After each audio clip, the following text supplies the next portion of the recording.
लहजे का इस्तेमाल किया जा रहा है। बहुत शुक्रिया नील कमल आपका तमाम जानकारियों के लिए। बढ़ेंगे आगे, ये खबर यूपी से, जहां पर यूपी से इस वक्त ये बड़ी खबर सामने आ रही है। सीईओ श्रीकांत शुक्ला को निलंबित किया गया है। श्रीकांत शुक्ला के पास 100 करोड़ की बेनामी संपत्ति मिली है और इस संपत्ति को लेकर अब कई बड़े खुलासे भी हो रहे हैं। मामले में मैनपुरी के सीईओ अखिलेश दुबे पर भी शिकंजा कसा। अखिलेश दुबे पर गिरोह बनाने का आरोप लगा। दावा है कि अखिलेश दुबे के गिरोह में 50 पुलिसकर्मी शामिल हैं और अखिलेश दुबे पर अवैध कब्जा, रंगदारी मांगने का भी आरोप है। मामले में अब तक दो उप निरीक्षक और 4 इंस्पेक्टर निलंबित किए गए हैं। ये बड़ी जानकारी। पुलिस महकमे में देखिए किस तरीके से गिरोह बनाकर और बेनामी संपत्ति बनाई जा रही थी, भ्रष्टाचार किया जा रहा था। लेकिन चोर कितने दिन छुप सकता है? चोर चोरी करने के बाद कितने दिन अंदर दुबक कर बैठ सकता है? एक ना एक दिन पोल जरूर खुलती है और देखिए पोल खुला तो 4 इंस्पेक्टर, 2 उप निरीक्षक गिरफ्तार किए गए हैं। सीईओ श्रीकांत शुक्ला को निलंबित किया गया है और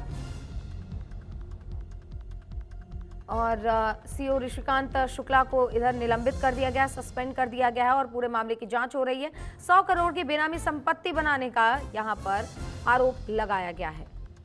ये बड़ी जानकारी। देखिए मामले पर मैनपुरी के सीईओ अखिलेश दुबे पर भी शिकंजा कसा है। अखिलेश दुबे पर ही गिरोह बनाने का आरोप है। समझ सकते हैं कि गिरोह बना रहे थे ये और गिरोह में अपने साथ इन्होंने 50 पुलिसकर्मी रख रखे थे और ये गिरोह बनाकर लगातार भ्रष्टाचार का काम कर रहे थे। हमारे सहयोगी उपेंद्र अस्थाना ज्यादा जानकारी लेकर जुड़ गए हैं, उनका रुख करते हैं। उपेंद्र, क्या है पूरा मामला, पहले विस्तार से बताइए।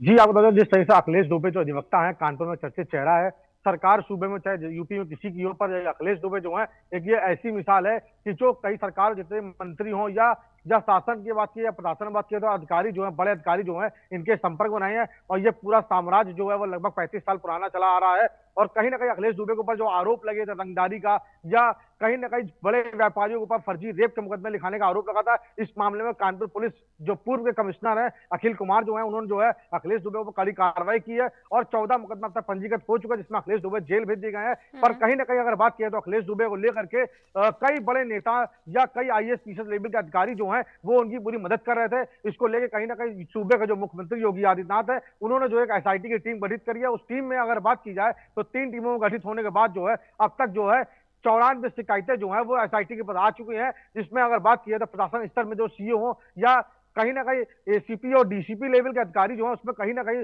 संलिप्त पाए जा रहे हैं। वही अगर ऋषिकांत शुक्ला की बात की जाए तो ऋषिकांत शुक्ला समेत जो है अभी कई सीईओ रैंक के जो अधिकारी है वो अभी भी रेडार पर चले आ रहे हैं। पर इससे पहले अगर पूर्व में बात की जाए तो अब तक 4 जो इंस्पेक्टर हैं और जो 2 निरीक्षक जो है जो इसकी मदद करते थे वो निलंबित कर दिए गए। पर अगर आज बात की जाए तो सीईओ ऋषिकांत शुक्ला जो कि इससे पूर्व जो है 11 साल कानपुर में तैनाती उनकी रही है और आज कहीं ना कहीं एसआईटी की टीम ने जो है अपनी रिपोर्ट में शासन को भेजा था, जिसमें 100 करोड़ के ऊपर संपत्ति बताई जा रही है, जिसमें 92 करोड़ रुपए का जो 12 भूखंड जो है वो कानपुर में पाए गए और 11 दुकानें जो है वो ऋषिकांत शुक्ला के नाम से निकली है। इसको लेकर जो है शासन ने जो है ऋषिकांत शुक्ला को निलंबित किया है और आगे की जांच जो है वो चालू की है। बिल्कुल उपेंद्र, सवाल तो ये भी उठता है कि जिस तरीके से ये लोग मिलकर अपना पूरा गिरोह चला रहे थे, फर्जी इस पर केस दर्ज करके लोगों को लूटने का काम कर रहे थे, ऐसे में ये पूरा खुलासा हो गया। अब हमने हमेशा देखा है कि सीएम योगी ने बात कही है कि भ्रष्टाचार के खिलाफ हम 0 टॉलरेंस रखेंगे।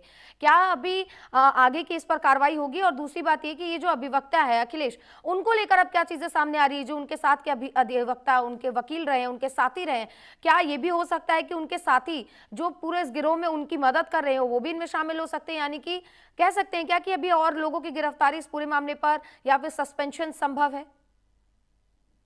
जी हाँ, बिल्कुल। अगर बताया जिस तरीके से अखिलेश दुबे की गिरफ्तारी के बाद उनके सहयोगी जो है लवी मिश्रा है, टोनू यादव अधिवक्ता है, इन पे लगातार जो है कार्रवाई हो रही है। पर अगर बताया जाए आपको जिस तरीके से उत्तर प्रदेश के पूर्व मुख्यमंत्री समाजवादी पार्टी के राष्ट्रीय अध्यक्ष अखिलेश यादव ने कहीं ना कहीं सारा अंदाज में बोला था कि जिस तरीके से विकास दुबे की गाड़ी पलटी थी, कहीं ना कहीं देखा जाए तो अखिलेश दुबे के ऊपर अभी तक कोई कार्रवाई नहीं हो रही है। उन्होंने कहीं ना कहीं भारतीय जनता पार्टी के जो है लोगों को इस मामले में पूरा घिरा था। पर क्यों ना कहीं अगर बात की जाए तो अखिलेश दुबे जो कि आरोपी है, जो वर्तमान समय जो जेल में है, उनके भारतीय जनता पार्टी के जो बड़े लेवल के नेता हैं उनसे कनेक्शन मिले जा रहे हैं। पर अगर बात की अखिलेश दुबे की संपत्ति की बात की जाए तो लगभग लगभग अगर बात करें तो 10 से 12 संपत्तियां जो है कानपुर विकास प्राधिकरण ने जो है वो पूरी सील कर दी है। और कहीं ना कहीं कानपुर विकास प्राधिकरण के जो सचिव हैं, उनके जो सेक्रेटरी हैं मुकेश सोलंकी भी इस मामले में घेरे में आ रहे हैं। कई बड़े व्यापारी आ रहे हैं, कई प्रशासनिक अधिकारी आ रहे हैं, कई राजनेता आ रहे हैं। और इस मामले को लेकर कहीं ना कहीं जो है जो वर्तमान समय के कानपुर कमिश्नर रघुलाल जी हैं,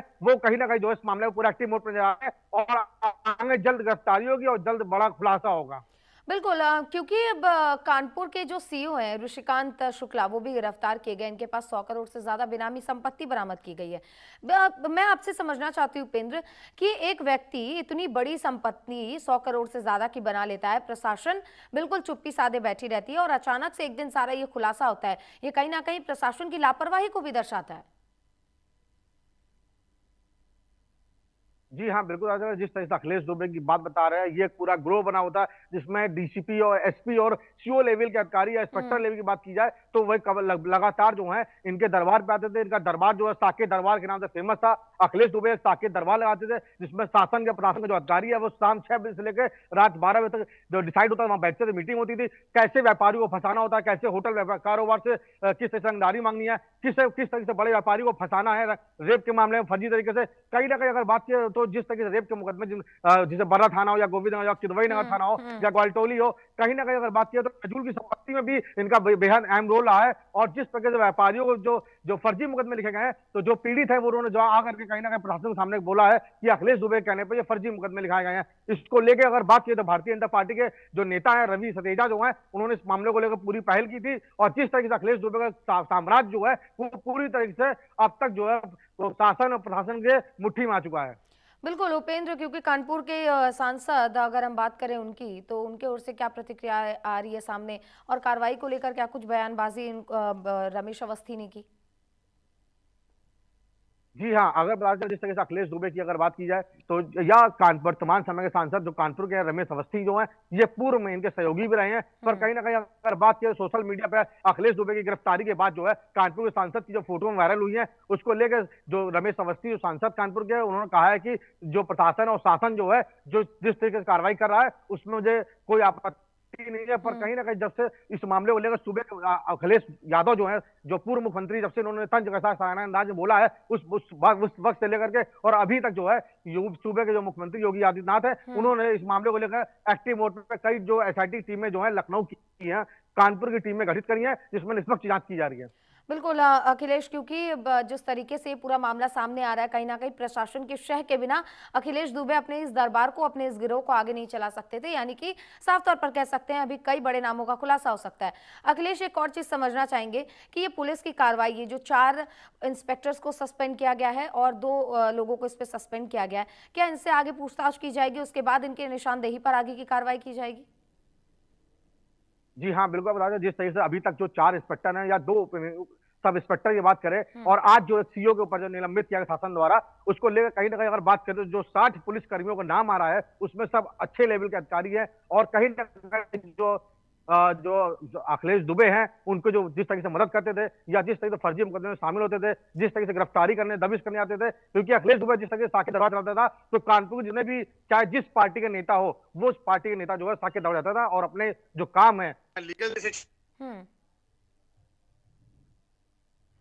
बिल्कुल, अब दर्शकों को एक बार ये पूरा मामला समझा देते हैं। देखिए दर्शकों, ये कानपुर का ये पूरा मामला है, लेकिन ये सिर्फ कानपुर तक सीमित नहीं है। अखिलेश दुबे जो कि वकील हैं और ये वकील अपनी एक दरबार लगाता है, अपना एक गिरोह चलाते हैं और गिरोह में 50 से ज्यादा पुलिसकर्मी और कई वकील भी शामिल थे। अब इनका काम कुछ इस प्रकार होता था कि बड़े व्यापारियों के साथ ये जुड़ते थे और बड़े व्यापारियों पर ये केसेस दर्ज करते थे, झूठी केसेस, कभी रेप की, कभी मॉलेस्टेशन की, कभी चोरी और हत्या का केस दर्ज करते थे। और ये वकील, ये जो व्यापारी थे, ये इन्हीं के पास जाते थे केस लेकर, तो ये उनसे ज्यादा पैसे हटते थे उन्हें बचाने के लिए।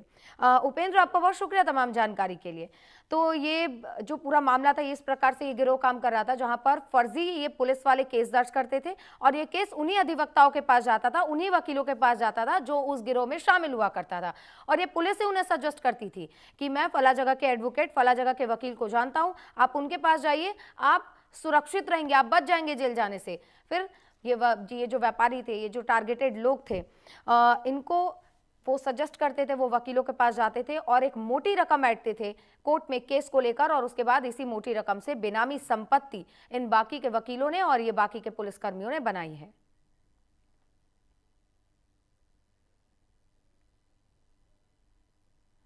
तो अब राजस्थान से एक और बड़ी